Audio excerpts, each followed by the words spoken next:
Umar Khan.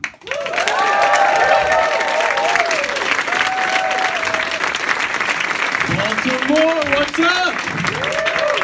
How are ya? We did it. We made it. We're alive. You guys are here. The worst part about snow here is having to talk to people from the Midwest who moved here. Right? They're like, if it snows 3 inches here, the whole city shuts down. Where I'm from, even if it snowed a foot, we still went to school. It's like, cool, you grew up sad.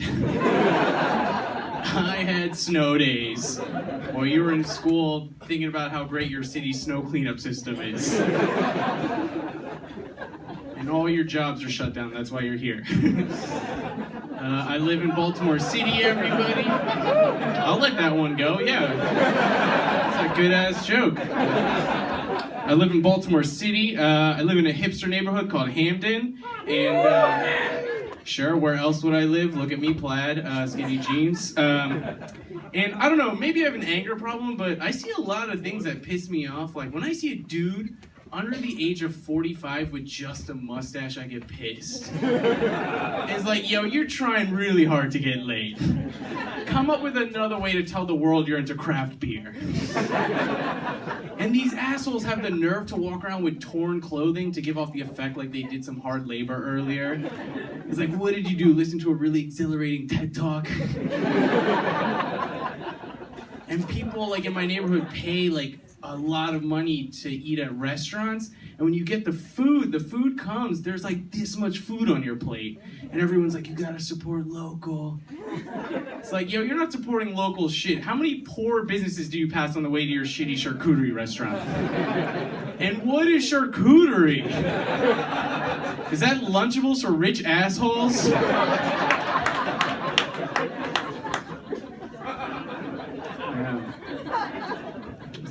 In my free time, I volunteer with inner city high school kids. I was working with this kid around the holidays. He was like, hey, Umar, what'd you do for Christmas? I was like, nothing, man. He said, why not? I said, because I grew up Muslim. My parents didn't do that. He looked at me and he was like, man, Christmas is the best. You're a grown-ass man. Celebrate that shit next year. I was like, thanks, Daryl. He's like, my name's Dorrell. I was like, Dorrell, you're a grown-ass man. Change your name. I love these kids. They're amazing. They're super smart, super funny. The one thing I don't like about working with them is that black teens are really good at making fun of you. And they'll say shit that makes no sense, but it still hurts. Like this kid was staring at me, and he was like, you know what, Umar? Your head shaped like a box of Newports. The fuck does that mean? But it hurt. And I wasn't gonna let this kid get away with it, so I was staring at him trying to figure out something I could make fun of him for, and he was like, nah, you taking too long, and walked away. Yeah. I'm in a relationship, everybody.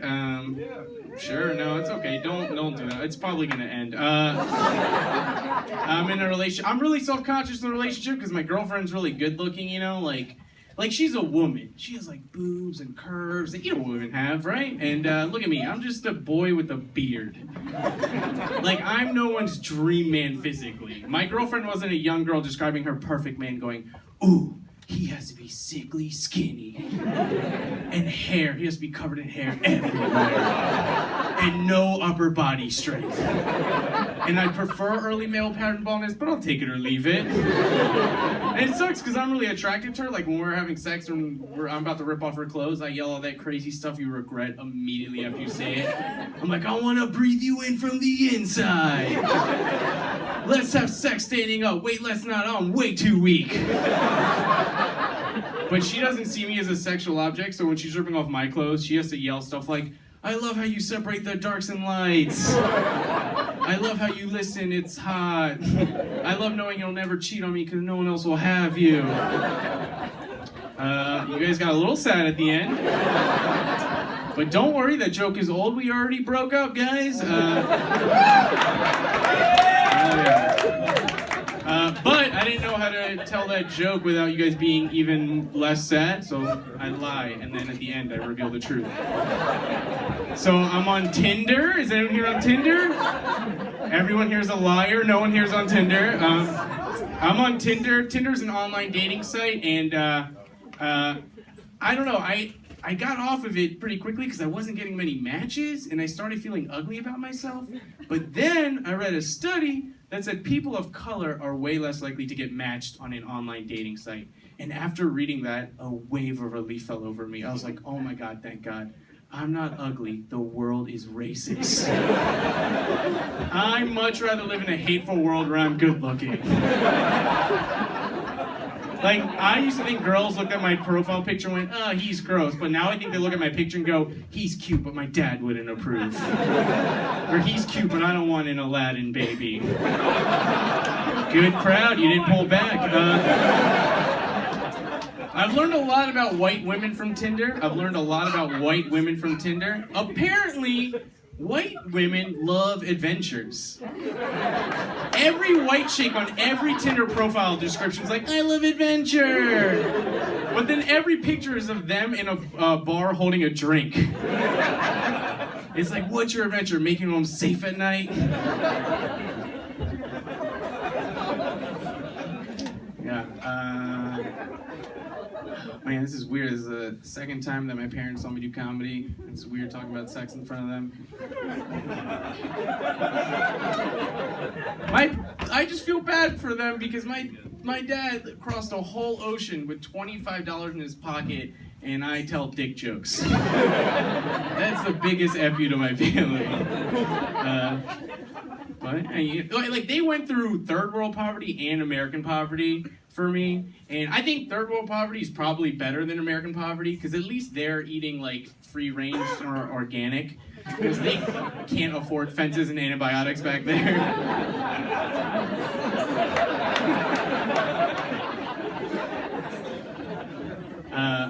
I am in grad school to be a school psychologist, and and the issue of spanking kids came up one of my classes, and we were like talking about it, and the professor said 40% of kids who are spanked are more likely to be aggressive when they're older.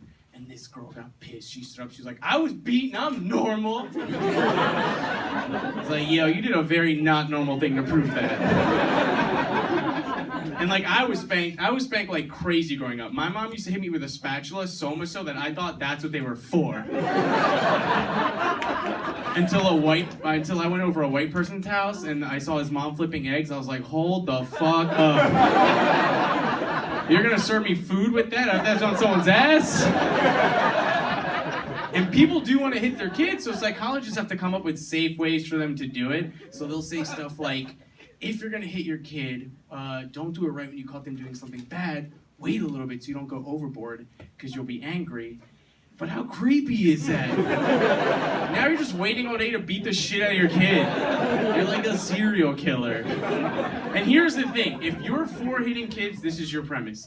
You hit people and they change for the better. You hit people and they change for the better. If that's true, why do we reserve it for people who are this big? There's plenty of adults in our life that are assholes. But if you hit them, it's a felony. When you hit a kid, everyone's like, good, you taught him a lesson. Oh, it's weird when you guys don't laugh at that. That just turns into a shitty TED Talk. Alright, I'll do one more and get out of here. I've been dating, and dating is weird. It's dating, because dating is like two people lying to each other, right? Like the whole time you're like, yeah, I like reading too. So like, I don't even treat dating like getting to know people. To me, dating is detective work. I'm like, I know something's fucked up about you, I'm gonna figure it out. And like, relationships are when two people come together and lie to everyone else. They're like, yeah, we're happy. We totally wanted that baby. And people, I was thinking, I've been dating a lot, and I've been thinking about why, and I realized that I want a baby, guys. I want a baby, which is a weird thing to say as a 27-year-old man. But I love kids, and when I tell my friends I want kids, they're like, ugh, kids, 20-year-olds, they're so stupid. Like, kids are annoying. They say dumb things. It's like, you, as a 20-year-old, have never said anything amazing in your life. I counsel kids at school. I was counseling 2 kids. One kid was a kid with autism who went through bullying. Another kid is going through bullying now, so this kid with autism was helping this kid who was being bullied. And the kid who was being bullied said, I just want the cool kids to like me. And the kid with autism slapped his head. He was like, dude, the cool kids are actually the dumb kids. You've never said anything that good in your life. The most you ever said as a 20-year-old, you had a well-placed that's what she said joke. You fucking hack. All right, you guys ready for your next comment?